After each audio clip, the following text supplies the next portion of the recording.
وہ سب کینٹین میں بیٹھے گپے ہانکنے میں مشغول تھے۔ پتہ ہے کل میری نظر کس پر پڑی؟ زاریان یکدم ہی چیختا ہے۔ کینٹین میں بیٹھے سب لوگوں کی نظر زاریان کی طرف اٹھی۔ سب سوالیہ نظروں سے اسے دیکھ رہے تھے۔ یار میں کل گلی میں داخل ہوا تو میری سانس رک گئی، دھڑکن تھم گئی، زاریان ڈرامیٹک انداز میں کہتا ہے۔ سوہا کو انداز ہو گیا تھا کہ وہ کوئی چس چھوڑنے والا ہے۔ مقرب زاریان کو ہلا کر تشویش سے کہتا ہے۔ زاریان لمبی سانس کھینچتا ہے اور گردن نفی میں ہلاتا ہے۔ ایڈا وڈا کتا! مقرب اپنے دونوں ہاتھ بلند کرتا ہے۔ یہی بات اگر مقرب کرتا تو ہضم ہو جاتی، پر تجھ جیسے سے اس کی امید ہرگز نہیں تھی۔ ذوحان اس کے سر پر تھپڑ مار کر نفی میں گردن ہلاتے ہوئے کہتا ہے۔ اس کے اس طرح اچانک بنا اجازت کے آ کر بیٹھنے پر سب ہی ایک دوسرے کی طرف دیکھنے لگے۔ یار تم لوگوں کو پتہ ہے میں نے نعمان کے ساتھ ایک سین کیا ہے؟ پوچھو سب بھلا کیا؟ ہم انہیں پوچھ رہے ہیں۔ چلو شاباش، چپ کرو چڑیل، سننے دو کیا سین ہوا ہے۔ مقرب سوہا کو چپ کرواتا ہے۔ سوہا کو چڑیل بولنے پر زاریان مقرب کو ایک گھوری سے نوازتا ہے، جس پر وہ میسنی سی شکل بنا کر بیٹھ جاتا ہے۔ اس کی بات سن کر زاریان اس لڑکے کو غصے سے گھورتا ہے۔ سوہا اب تم جاؤ ادھر سے، کیوں ہم چلے جائیں؟ تم خود چلے جاؤ، اتنا ہی مسئلہ ہو رہا ہے تو۔ سوہا ضدی انداز میں کہتی ہے۔ زاریان اس کی ضد اور بدتمیزی پر اسے بعد میں سزا دینے کا سوچتا دوبارہ اس لڑکے کی طرف متوجہ ہوا۔ ایسے الفاظ دوبارہ سے مت بولنا، یہاں لڑکیاں بھی ہیں۔ ادھر نعمان نام کے لڑکے کی ریکویسٹ آئی ہوئی تھی، مجھے لگا کوئی اور ہوگا، پر جب اس کی آئی ڈی اوپن کی تو وہ اپنی یونی کا بگڑا نعمان چودھری تھا۔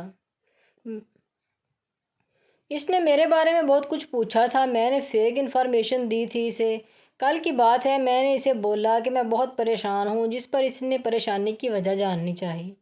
مجھے سمجھ نہیں آ رہا کہ اب کیا کروں، میرے پاس تو اتنے پیسے بھی نہیں ہیں کہ اسے لوٹا سکوں۔ اتنی سی بات تھی، اس سستے عاشق نے مجھے 30,000 سینڈ کر دیے، 10,000 فالتو۔ آپ کا یہ غلام آپ کے لیے حاضر ہے۔ وہ لڑکا اس کے میسج پڑھ رہا تھا اور ساتھ ساتھ ہنس بھی رہا تھا۔ وہاں سب ہی دبی دبی ہنسی ہنس رہے تھے۔ مقرب اس کا کندھا تھپتھپا کر داد دیتا ہے۔ اسلام نے عورت کو عزت دی ہے، اس کا یہ مطلب نہیں فیک آئی ڈی بنا کر عورتیں بن جاؤ، مردوں کا اپنا مقام ہے ڈنگرو۔ کھانا کھانے کے بعد سب اپنی اپنی کلاسوں میں چلے جاتے ہیں۔ جب چھٹی ہوتی ہے تو سب کا پلان شاپنگ پر جانے کا بنتا ہے۔ مقرب کے نکاح کو دن ہی کتنے رہ گئے تھے۔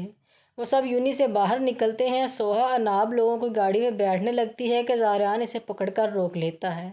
ذوحان سمجھ کر اپنی گاڑی آگے بڑھا دیتا ہے۔ ان کے جانے کے بعد زاریان اپنی بائک پر جا کر بیٹھتا ہے۔ سوہا بھی اس کے ساتھ بیٹھتی کہ زاریان پہلے ہی اسے کھینچ کر اپنے نزدیک کرتا ہے۔ تمہیں ایک بار میں سمجھ نہیں آتا کہ تم میرے ساتھ جا رہی ہو؟ میں ایسی سزائیں دیتا ہوں کہ شرم بھی مجھ سے شرما جائے۔ اس کے کان میں سرگوشی کرتے ہوئے زاریان واپس سے اپنی ہیوی بائک پر بیٹھ جاتا ہے۔ چاروں نہ چار سوہا کو بھی اس کے ساتھ بیٹھنا پڑتا ہے۔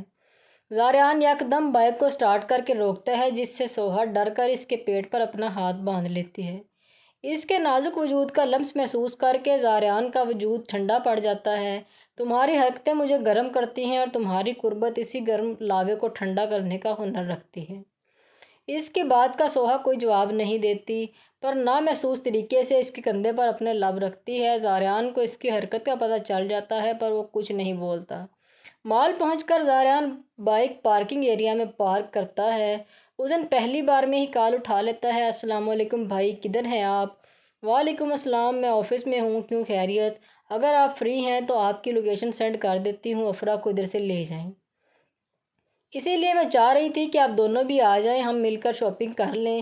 گڑیا تمہیں پتہ ہے اس پانڈے نے آرام سے تو آنا نہیں ہے، تھوڑا لیٹ ہو جائے گا۔ جی بھائی بس میں نکل رہا ہوں، اوزن کہتے ہوئے اپنی گاڑی کی چابیاں اٹھاتا ہے اور آفس سے باہر نکلتا ہے۔ گاڑی اپنے گھر کی طرف بڑھاتے ہوئے اوزن افرا کو کال کرتا ہے۔ کافی بار کالز پر بھی افرا نے کال نہیں اٹھائی۔ جی میں ٹھیک ہوں، وہ دراصل یہ پوچھنا تھا کہ افرا کدھر ہے؟ بیٹا افرا تو اپنے کمرے میں ہوگی یا پھر کچن میں۔ ان کی بات پر اوزن مسکراتا ہے۔ سوہا کا فون آیا تھا، وہ سب مقرب کے نکاح کے لیے شاپنگ کرنے گئے ہوئے ہیں، تو مجھے بھی بول رہے تھے کہ افرا کو لے کر آؤں۔ میں نے افرا کو کالز کی تو اس نے فون نہیں اٹھایا۔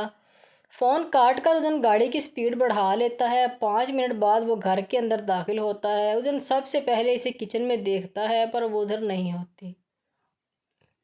اوزن سیڑھیاں چڑھتا ہے، اس کے کمرے کی طرف بڑھتا ہے۔ اس کے روم کے باہر کھڑے ہو کر اوزن دروازہ بجاتا ہے۔ افرا بنا پوچھے ہی دروازہ کھول دیتی ہے۔